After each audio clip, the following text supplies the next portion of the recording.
President Barack Hussein Obama issued an order to public schools Friday morning that they must allow transgender students to use whichever restrooms correspond with their gender identity, regardless of their biological sex.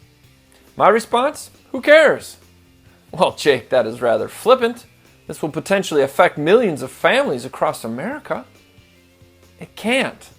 Imagine you are at a baseball game, and it's the bottom of the ninth inning.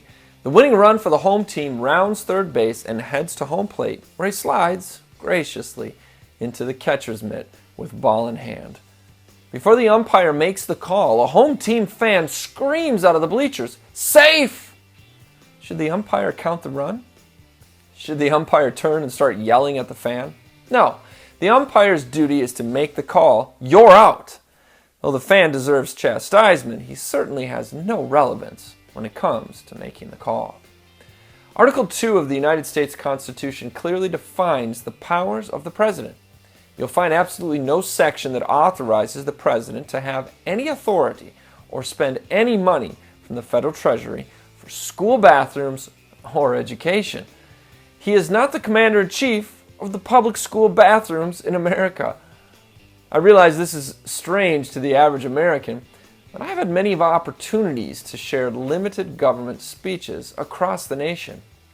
I've found that most adults either agree or flamboyantly disagree with me, but the secondary and university students either agree with me or are so unfamiliar with the topic of constitutional government that they act like I'm from a different country or another planet.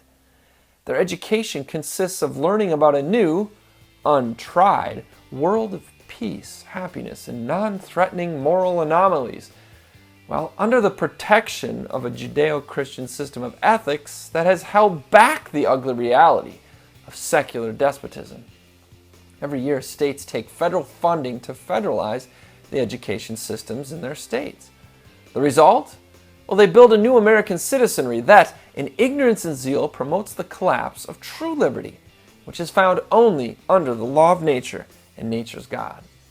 This institution daily becomes a Trojan horse, a fifth column, if you will, and it is not clandestine. The wisdom of the Hebrew King Solomon speaks directly to this conundrum when he forecasted, "There is a man who has labored with wisdom, knowledge, and skill." And then he gives his legacy to one who has not labored with any of those. This too is vanity and a great evil. So while men like Texas Lieutenant Governor Dan Patrick blame Obama again, I believe the real treachery is being done by the states that are taking federal funding for their schools. Recall that our delusional fans' umpire complex gave him no authority over the game. And the president, with his transgender policy complex, has no authority in school bathrooms. This is Jake MacAulay with the Institute on the Constitution, bringing you the American View.